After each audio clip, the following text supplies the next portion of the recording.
আমরা তো চেয়েছিলাম ডেমোক্রেসি, কিন্তু কেন হয়ে যাবে মবক্রেসি? নতুন এবং ফিরে আসা গ্রাহকদের জন্য নগদে চলছে ক্যাশব্যাক সহ প্রতিদিন হাজারো উপহার জেতার সুযোগ। হবে আশা আর ফেরা, সারপ্রাইজ সেরা। আমাদের মিডিয়া সেল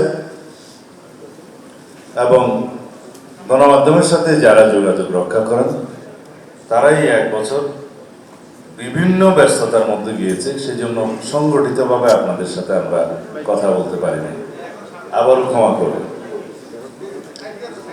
আপনারা সমাজের দর্পণ। আমরা ছোটবেলা থেকে শুনে এসেছি পত্রিকা হচ্ছে সমাজের দর্পণ। তো পত্রিকা তো একটা অ্যাবস্ট্রাক্ট, একটা বিমূর্ত শব্দ, সেটাকে মূর্ত করেন আপনারাই সাংবাদিকবৃন্দ। জাতির বিবেক, জাতির মতামত যা কিছুই প্রতিফলিত হয় সংবাদপত্রের মাধ্যমে হয়, গণমাধ্যমে হয়, ইলেকট্রনিক মিডিয়ার মাধ্যমে। আজকাল আগে ইলেকট্রনিক মিডিয়া ছিল না যখন এই বক্তব্যগুলো আসতো। সেই হিসাবে এখন বলা যায় এই মুহূর্তে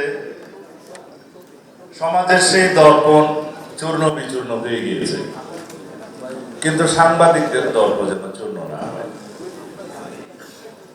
আপনারা যদি রাষ্ট্র কাঠামোর সংস্কার চান, সংস্কারকৃত সমাজ চান, সংস্কারকৃত রাষ্ট্র চান, গণতান্ত্রিক সংস্কার চান, সর্বপর্যায়ে বৈষম্যহীন সমাজ ব্যবস্থা নির্মাণ করতে চান, আপনারাই পারবেন।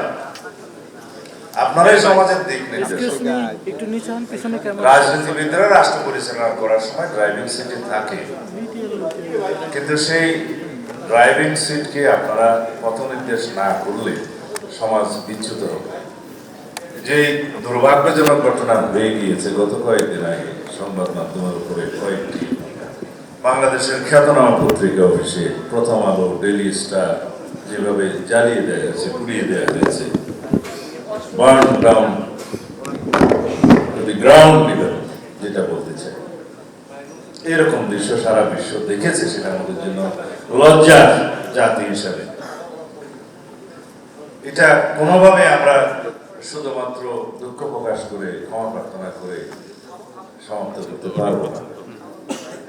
এখানে সরকারের দায়িত্ব ছিল সবচেয়ে বেশি, কারণ এরকম একটা প্রেডিকশন, একটা অনুমান ইন্টেলিজেন্স রিপোর্টে থাকে সব সময় যে এই ঘটনা এইভাবে হলে যদি তারপরে কি কি হতে পারে সেগুলো অনুমান করা হয়েছে। আমরাও জেনেছি সেই ইন্টেলিজেন্স রিপোর্ট, কিন্তু সেটা আমলে নেওয়া হলো না কেন? আইন শৃঙ্খলা বাহিনীকে বলার পরেও শুনেছি 1-2 ঘন্টা পরে তারা রেসপন্ড করেছে। সেটা কেন? তাদের হাতে আমরা এই রাষ্ট্র ব্যবস্থা দেব, এই জনগণ দেবে, তাদের নির্ধারণ করার জন্য যাদের দায়িত্ব, নিরপেক্ষ নির্বাচন করার জন্য যারা দায়িত্ব নিয়েছেন, তাদের এই জায়গায় ভূমিকাটা প্রশ্নবিদ্ধ। বেশ কিছুদিন যাবৎ আমরা গণমাধ্যমকে চিহ্নিত করে, টার্গেট করে কিছু কিছু গণমাধ্যমকে এরকম হামলা করতে দেখেছি। নতুন তো নয়, অনুমান করা উচিত ছিল। কিছু কিছু স্থাপনায়, কিছু কিছু ঠিকানায় যেভাবে মবক্রেসিকে এলাও করা হয়েছে, সেটাকে বলা যায় আমরা তো চেয়েছিলাম ডেমোক্রেসি, কিন্তু কেন হয়ে যাবে মবক্রেসি? তাকে কেন লালন করতে দেয়া হবে? এগুলো আমি সরকারের দুর্বলতাকেই ইঙ্গিত করছি। এগুলো আরো কঠোর হস্তে দমন করতে হবে। বহির্বিশ্বে বাংলাদেশের ভাবমূর্তি বিনির্মাণের আমাদের এখনই সময়। যদি আমরা আগের কালচারে ফেরত যাই, যেখানে স্বৈর শাসকরা, ফ্যাসিস্টরা গণমাধ্যমকে স্বাধীনভাবে কাজ করতে দেয়নি, যেখানে আন্ডার প্রেসার, ডেমোক্রেসির মাধ্যমে একই দৃশ্য আমরা দেখতে চাই না। এটা আমরা এই কথাগুলো বলার জন্য আজকে আপনাদেরকে কিন্তু আমরা আহ্বান করিনি, কিন্তু পরিস্থিতিটা এরকম, মুহূর্তটা এরকম, এই কথাগুলো প্রথমেই আপনাদেরকে বলতে বাধ্য হলাম। এখন আমাদের বিষয়বস্তুতে আসে।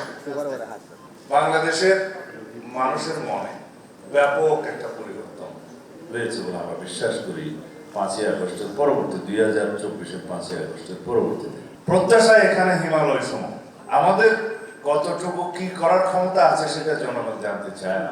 গণপ্রত্যাশা, গণ আকাঙ্ক্ষা অনেক বেশি। পূর্ণ গণতন্ত্র চায় বাংলাদেশের সকল মানুষ সর্বক্ষেত্রে। প্রতিষ্ঠানে কি করণ করতে চায় গণতন্ত্রকে সব জায়গায়। গণতন্ত্র বিনির্মাণের জন্য যে প্রতিষ্ঠান, সেই প্রতিষ্ঠানগুলোকে আমাদের শক্তিশালী করতে হবে। সাংবিধানিক প্রতিষ্ঠানগুলোকে এমন ভাবে দাঁড় করাতে হবে যাতে সব সময় সাংবিধানিক প্রতিষ্ঠানগুলো গণতন্ত্রের রক্ষা কবচ হিসাবে কাজ করে। সেই হিসাবে গণমাধ্যমের ভূমিকা, অনেকে এটাকে ফোর্থ স্টেট বলে, তাই না? কিন্তু বাংলাদেশে আমরা কি এটা পারবো, সেই সিদ্ধান্ত আপনারা নেবেন। আমাদের সাংবাদিক বন্ধুদের মধ্যে অনেকেরই পলিটিক্যাল এফিলিয়েশন থাকবে, আছে, কিন্তু বাংলাদেশের স্বার্থের বিবেচনায় সবসময় আমরা যেন দেশের পক্ষেই থাকি, নিরপেক্ষ না থাকি, এটা আপনাদের কাছে কামনা করি।